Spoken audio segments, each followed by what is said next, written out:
Mga kabisnes naming minamahal, makikisuyo po kami. Naglalambing po kami sa inyo. Kung maaari po sana ay pakisuportahan natin Alminda Cariaga Mix Vlog. Alminda Cariaga Mix Vlog. Right? Alright! Bira! Bira! Hello po mga kabisnes, mga kapapi. Welcome back to my YouTube channel. Ito po ang inyong lingkod, Alminda Mix Vlog.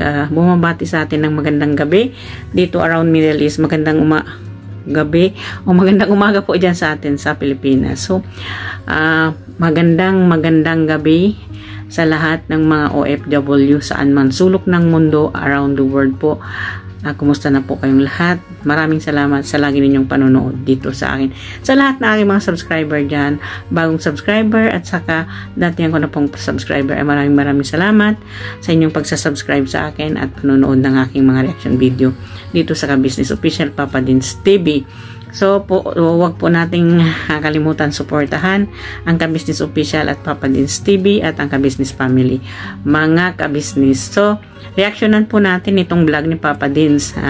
Itong pag-makeover ni Kuya Bong, nagpapagupit at pambibili niya ng bulaklak dito para kay Diyosa. So, ito nga daw ay nagyaya dito kay Papa Dins ay siya ay gustong magpagupit at sinabi na rin niya kay Papa Din nung nasa sasakyan, mayroon daw silang bibilhin. Iyon ay ang bulaklak para kay Diyosa. Yung bang panliligaw talaga ni Kuya Bong kay Diyosa. So, andon at ito'y nakita natin kung gaano kakulit si Kuya Bong dito kay lalo't lalo na paborito niya talaga itong kulitin si Boogie Boogie. Nakita naman natin, hindi ba mga ka-business, kung paano niya kulitin itong si Boogie. So, yun. At sinabihan nga siya ni Papa Dins ay yung Kuya Bong, alam namin masayang-masaya ka kasi nakikita namin sa aura mo, nakikita namin sa kilos mo na ibang-iba ang saya mo ngayon. So, at nakita naman talaga yon ni nila Papa Dins kasi alam na alam at kilalang kilala nila Papa Dins itong si Bong, kung paano itong lumigaya, paano itong sumaya, kung ito ay kumbaga nagmamahal, di ba? So, hindi natin sukat akalain na dati yan ay talagang kahit inaano sa kanya si Diyosa ay sabi niya parang magkaibigan lang daw talaga sila. Pero ngayon na iba si Kuya Bong, bigla siyang nabighani dito kay Kayla kasi ang ganda naman talaga ng pinagbago ni Kayla, parang yung pati mukha niya gumanda dito sa kanila sa pag-recover niya dito at hindi pa man natin talagang na fully recovered na talaga siya, pero nakikita natin ang kanyang kagandahan. Maganda kasi yung ni Kayla at nakikita natin kung paano itong magsalita. Kung magsalita ito para bang wala siyang under depression. Hindi niya naranasan kung ano yung naranasan niya noon kung ito'y magsalita. Diba? Nakita po naman natin kung paano doon sa vlog ni Ka-Business yung nagpaalam siya na si Bong daw ay manliligaw sa kanya. Doon natin nakita yung ni Kayla, di ba mga ka-business, nakita natin yung ng pananalita niya, kumbaga improvement talaga ng pagpapagamot sa kanya ay makikita mo doon, di ba? So dito kay Kuya Bong ay nakikita naman natin kung paano ito kasaya. Ngayon lang natin nakita ito, ganito siya kasaya, di ba? Kaya nasabi ni Papa Dins ay alam namin, kilala nila Papa Dins, kilala ng ka-business kung ganito ang style ni Bong ay talagang siya na kumbaga masaya siya, maliwala siya, kumbaga nawala na yung tinik sa dibdib niya kahit kumbaga yung mga nangyari na yon ay unti-unti niya itong ipaparealize kila Mr. and Mrs. Ka-Business, kila Papa Din sa Family Ka-Business, na siya ay nandyan at siya ay pinapadama niya yung pagmamahal niya dito sa mga ka-business, sa ka-business, di ba, mga ka-business, mga kapapi. So, yun nga, at pinapagupitan na ito at binibiro pa ito ni Papa Dins, binibiro ni Bornok, at binibiro pa ito ni Boogie Boogie, yung style ng kanyang pagpapagupit, di ba? So, ayun, at sila'y natapos doon sa pumunta sila nagpagupit. Natapos sila doon at ay pumunta sila doon sa pamilihan ng bulaklak naman. So doon sa pamimilihan ng bulaklak ay ito pa yung biniro niya si Papa Dins na yung bang sinasabi na bulaklak para doon sa iba, hindi doon sabi ni Papa Dins, hindi yan, hindi pwede yan, mamili ka doon sa pinipili sa mga bouquet na yon. So mga kabisnes, mga kapapi, hindi lang naman talaga dito kay Kayla si Bong na magbibigay ng bulaklak. Nakita naman natin sa babae lahat ng kanyang minahal. Itong babaeng nagdaan, itong babaeng minahal niya, yung kauna-unahang minahal niya si Juliet. Binigyan din naman niya ng bulaklak ito, di ba? Pagkatapos si Mylene, dinalhan din niya ng bouquet at tsokolate si Mylene noon, di ba? At saka itong si Panggap Girl na itong mapagpanggap na babae.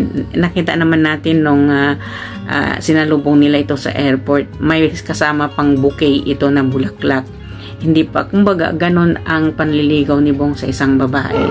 Kumbaga, napaka-sincere at gentleman niya kung siya ay manligaw. Kasi, hindi naman lahat ng lalaki kung manliligaw, may ibibigay sa'yo na bouquet. Ang unang panliligaw niya, magbigay agad sa'yo ng bouquet o kaya chocolates.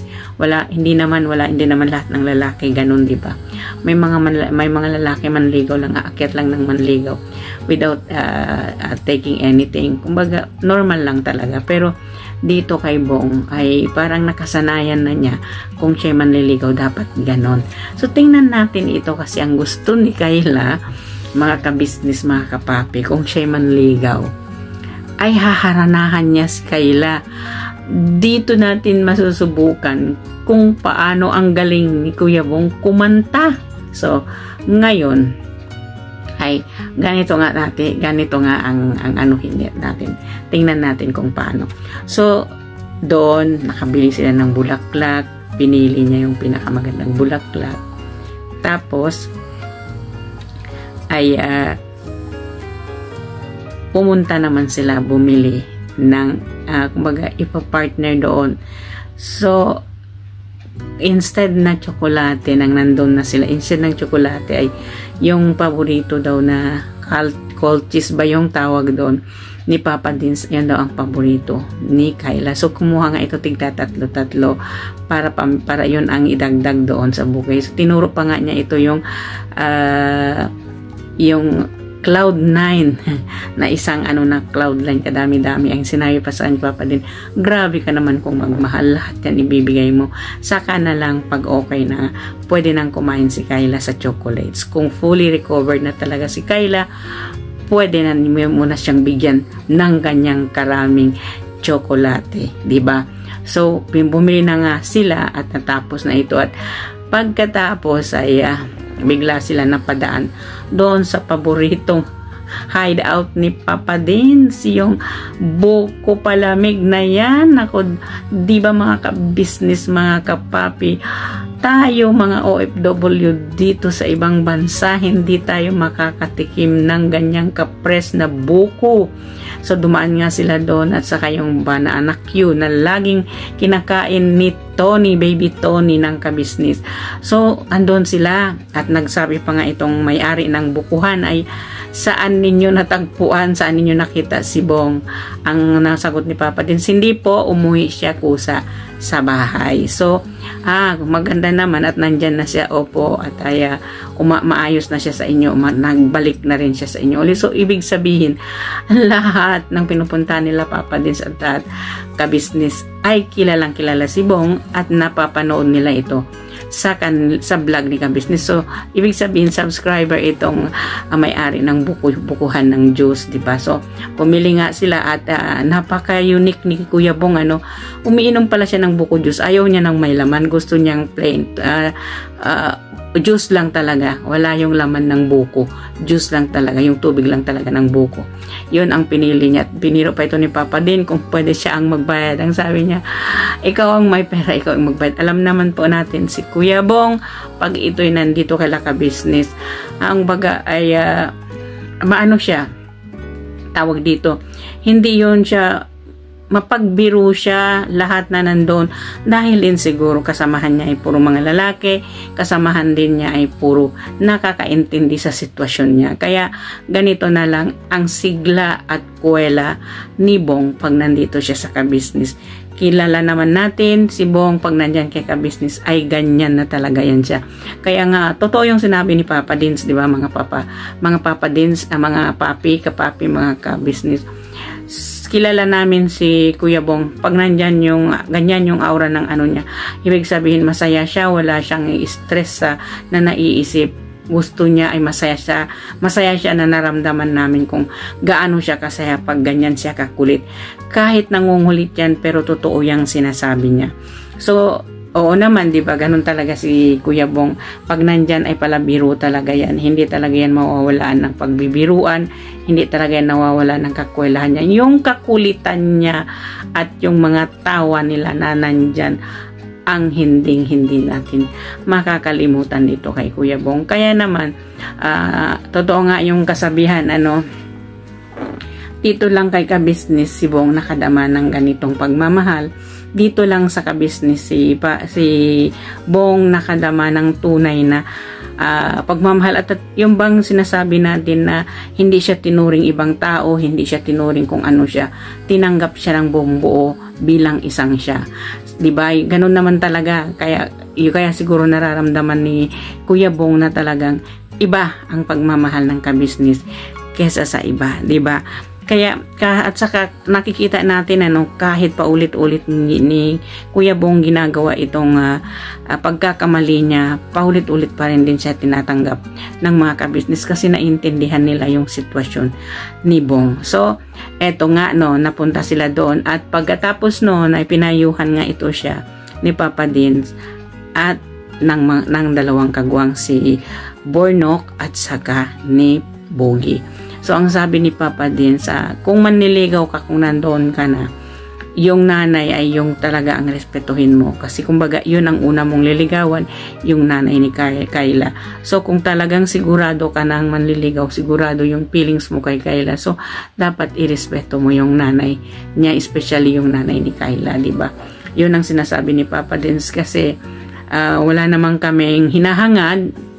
Ang advice ni Papa Dins kay Kuya Bong, wala namang kaming ibang hinahangad, Kuya Bong, kung hindi ang mapabuti ka at sumaya ka.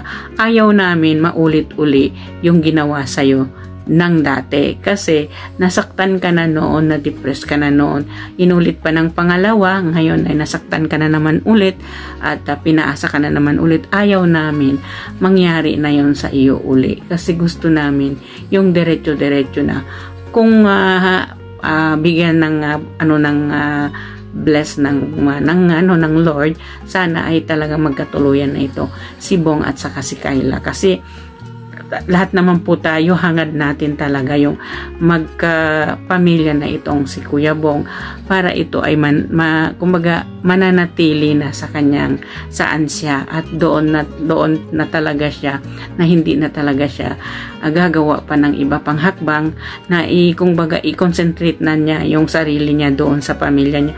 Sana naman at magkatuluyan itong si Kayla at saka si Bong.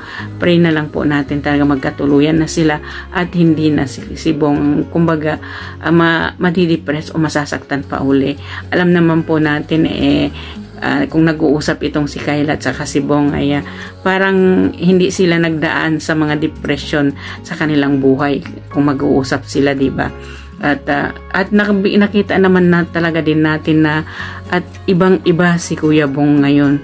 Sa pagtingin niya dito kay Kayla, hindi katulad ng dati kasi ang sinasabi niya, kaibigan lang. Siguro, na-realize na rin nitong si Kuya Bong na kahit bumalik siya doon, pumunta siya doon, nakipagbalikan siya sa kanya yung ex niya dati at doon siyang tumira ng ilang buwan siyang tumira doon, at least naramdaman o nakita ni Kuya Bong na walang sinseridad sa pag-iibigan na yon, walang totoo sa pagmamahalan na yon, yun ay puro kaplastikan lamang, puro yung panggagamit, puro pagpapaasa lamang sa kanya. So in this case, nung nakita niya si Kayla, instead alalahanin niya o ipusot niya doon yung babaeng nagpaasa sa kanya, dito na lang atay. Kumbaga, subukan naman niya ibalin yung pagmamahal niya dito kay Kayla, natitignan naman niya kung talaga dito at dito ay magtatagumpay siya, 'di ba? Kasi hindi naman po lahat ng mga babae na hindi tanggap ang tulad ng isang Bong.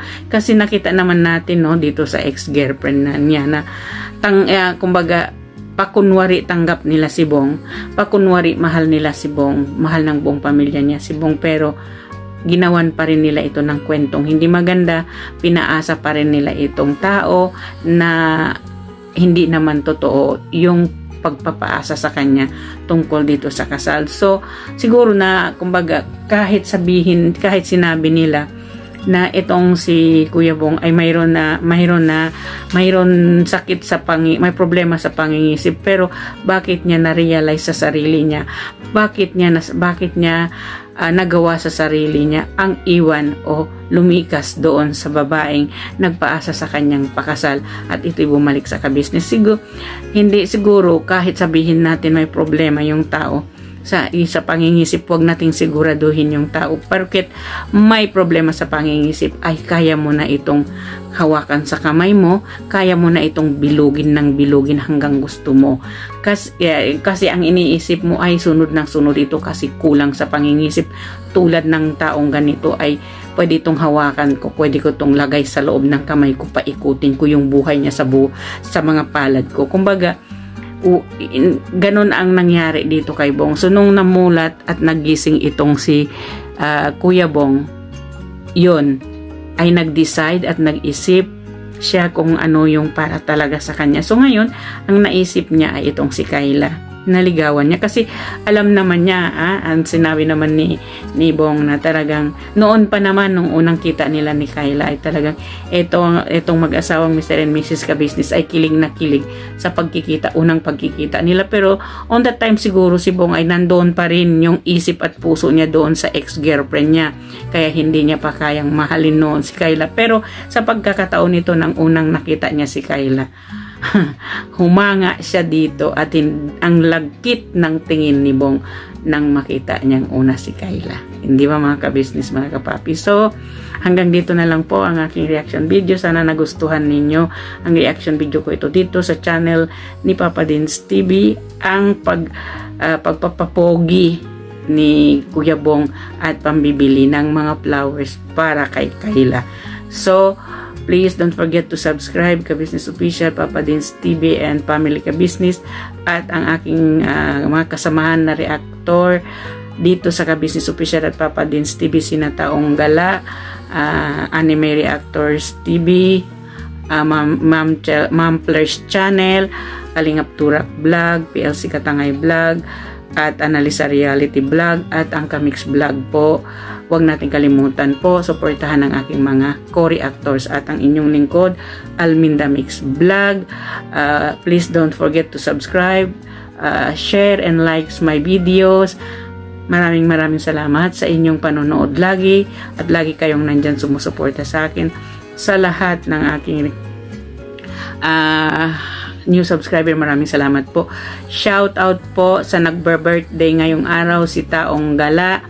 Happy birthday boss sa iyo, at shout out din sa aking laging nanonood na nandyan, Mr. Jose Pascual. Sir, huwag kayong mag-alala, darating po tayo doon sa pinag-uusapan natin. I am hoping na hindi pa rin kayo magbabago, andyan pa rin kayo. Magantay lang po ng konting panahon at bumulyaso tayo itong Marso. So hintay lang po sa lahat. Anime Reactors TV, salamat boss sa lagi nandyan. Sa lahat po ng aking nanonood na sa solid subscriber, solid po na viewers ng Kabisnes Official, maraming salamat sa inyong lahat na lagi kayong nanonood sa amin. Ito ang inyong lingkod, Alminda Mix Vlog, nagsasabi, may Allah bless us all. Magandang gabi around Middle East. Magandang umaga sa ating sa Pilipinas. Bira, banat, lipad mga kabisnes. Bye-bye po.